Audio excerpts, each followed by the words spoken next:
네, 안녕하세요. 한국사 문동균입니다. 자, 이번에는 출제순위 52번째 되겠고요.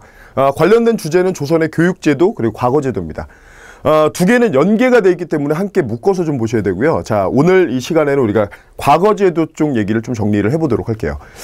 일단 고려는 과거 시험이 자세하게 시험에 나오지 않죠. 나온다면 뭐 한 줄 정도 가능할 것 같은데, 조선의 경우에는 이거는 귀족사회가 아니라 양반 관료사회예요. 그래서 과거제도의 절차가 자세하게 시험에 나오는 겁니다.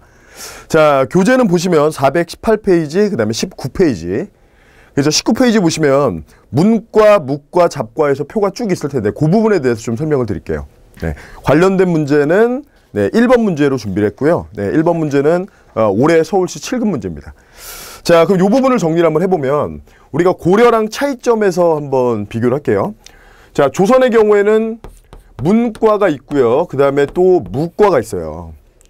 고려의 경우에는 우리가 무과를 얘기할 때는 거의 시행되지 않았다라고 하는데, 조선의 경우에는 무과가 있다는 거죠. 그렇죠? 왜냐면 고려 같은 경우는 공양왕 때 시작하니까 거의 끝날 때 시행돼서 그렇습니다. 자, 그러면 문과가 있고 무과가 있고 그 다음에 기술관 뽑는 잡과가 있다라는 게 특징이 될 거고요. 네, 이렇게 보시고 그 중에 메인이 뭐냐면 문과니까 우리는 문과 위주로 얘기를 드릴게요. 자, 문과의 경우에는 속과가 있고요. 속과. 그리고 또 하나가 대과가 있는데, 이 대과의 경우에는 다른 말로 또 문과라고도 해요. 그러니까 이런 거죠. 넓은 의미 문과는 둘 다 포함하는 개념. 하지만 좁은 의미라고 했을 때는 이것만 얘기하는 거죠. 그러니까 왜 이러면 이게 예비 시험이기 때문에 그래요. 자, 그러면 하나씩 보면 속과의 경우에는 1차 시험이 있는데 초시, 2차 시험의 경우에는 복시, 그 다음에 3차 시험이 전시입니다. 전시.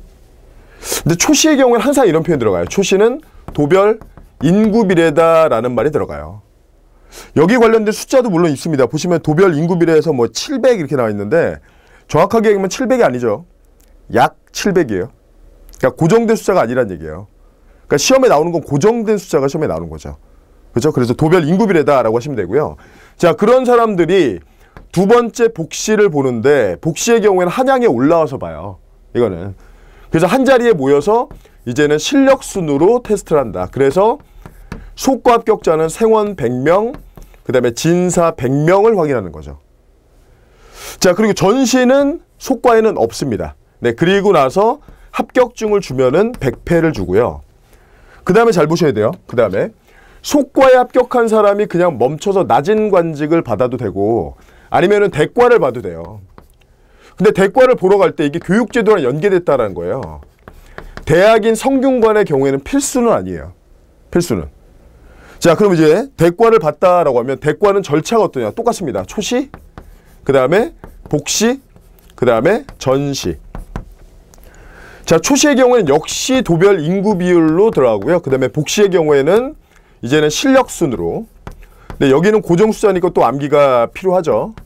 네, 실력순으로 최후의 33명을 뽑는다. 자, 그리고 나서 마지막에 전시의 경우에는 있습니다. 여기는. 네, 그러니까 전시가 뭐냐면 왕이 자기를 위해서 일해줄 사람을 최종적으로 간택하는 과정이 그게 전시예요. 그래서 탈락자는 없고 가불병 등수를 매기고요. 여기 합격했을 경우에는 홍패를 줍니다. 홍패.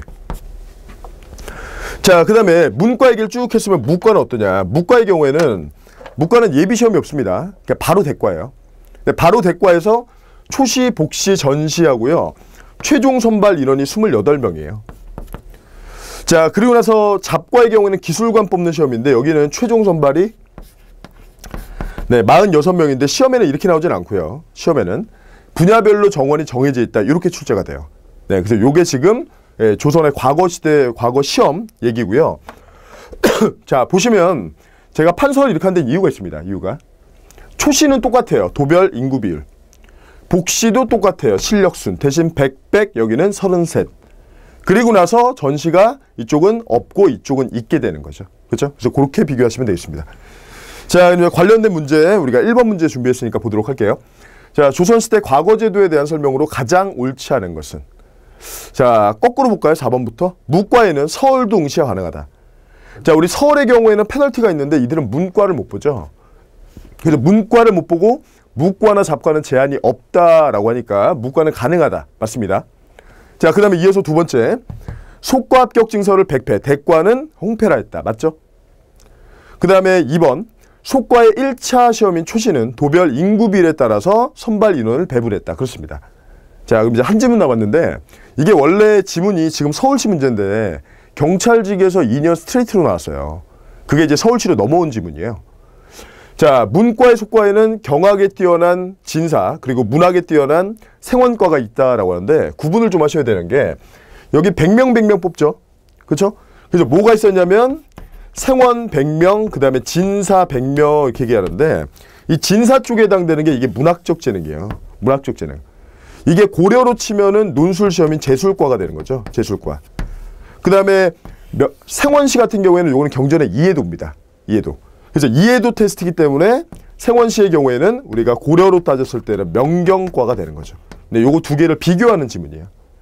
근데 지금 1번 같은 경우는 이게 반대로 돼 있죠. 그렇죠? 그래서 1번 문제가 틀렸고 정답은 1번이 되겠습니다. 네, 그래서 이렇게 해서 조선시대 과거제도를 얘기 드렸는데, 교육제도, 과거제도를 연계시켜서 공부하셔야 되는 거 잊지 마세요. 조선시대는. 네, 그래서 이렇게 해서 주제를 마무리 짓도록 하겠습니다.